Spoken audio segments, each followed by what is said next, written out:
khilaaf xoogan ayaa soo kala dhex galay hoggaanka maamulka Puntland iyo sidoo kale mid ka mid ah xubnaha wasiirada ee maamulkaasi Puntland. Wararkii ugu dambeeyay iyo xog hoosaad ah oo aan helnay oo ku saabsan waxa uu salka ku hayo khilaafka u dhexeeya hogaamiyaha maamulka Puntland Siciid Dani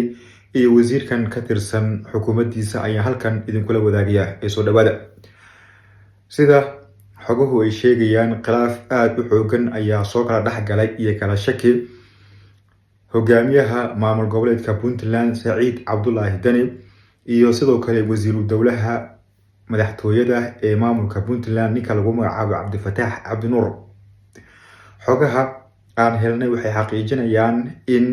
ninkan wasiiru dowlaha ah uu aad uga shakiyay Siciid Dani, wuxuuna tuhunka iyo shakiga u yimid kadib markii la sheegay inuu xiriir la sameeyay Qatar iyo dowlado kale. Waxa uuna hogaamiyaha Puntland ka baqay in uu xilkiisa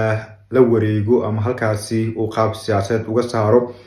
isla markaana deegaanada Puntland kacdoon siyaasadeed iyo mid bulshaba uu ka abuuro, maadaama Cabdifataax la leeyahay waa nin inta badan siyaasadda fahamsan haddana aad u saluugsan qaabka nidaam ee hogaaminta maamulka Puntland ee Siciid Dani. Xogaha ayaa intaasi ku daraya in Dani uu ka shakiyay in Qatar iyo wadamo kale oo Imaaraadka ah lacago uu ka helay Cabdifataax, inkastoo uusan xaqiijin. Waxaase la sheegayaa in uu u sameeyay ilaalo gaar ah oo korjoogteeya isla markaana qaadanaya lacago mushaaraad ah oo loo qoray si ay u soo saaraan xogta rasmiga ah ee Cabdifataax, ninka haya xilka wasiiru dowlaha madaxtooyada ee maamul goboleedka Puntland. Hadda Dani waxaa la leeyahay aad ayaa waxa u saaran culays, wuxuuna tuhmayaa in lagu kicin karo shacabka ku dhaqan deegaanada uu madaxda ka yahay ee Puntland, kuwaas oo kasoo horjeestay sida la sheegay in kaar u gaar ah oo aqoonsi ah uu u sameeyo shacabka. Waxayna qaarkood ka biyo diideen in dowladda federaalk ee Soomaaliya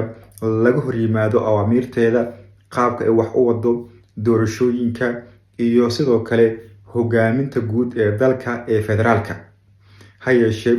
xogaha ayaa tilmaamaya in Dani xilligan uu sii liicayo, isla markaana siyaasadda ay ku adag tahay, ninkan wasiiru dowlaha ahna xilka uusan ka qaadi karin ilaa iyo uu keeno caddeemo cadcad, maadaama la leeyahay wax uu matalaa mid ka mid ah beelaha awood qaybsiga ee Puntland. Ilaa iyo hadda warkan oo aad u shaacin ayaan helnay, waxaanu noqonay dadkii ugu horeeyay ee xogtaasi hela, waxaana idinla wadaagaynay isla xogtan maadaama aad tihiin dadka nagu xiran ee daneeya in aan usoo gudbino xogaha iyo macluumaadka qarsoon ee u baahan in banaanka loo soo saaro. Adiga ka ahaan, sidee ayaad u aragtaa in Siciid Dani oo teerankii labaad kusoo laabtay, shakina laga qabay in doorashadaasi uu sacad uga soo baxay in kale, in xilliga ay ku furan yihiin mowjado siyaasadeed oo aad u culus, shakina uu ku qabo ninka ah wasiiru dowlaha madaxtooyada ee maamulka Puntland? Halkee ay arrintan ku dambeyn kartaa? Waxaa xusid naga mudan in aan la xiriirna xubno ka tirsan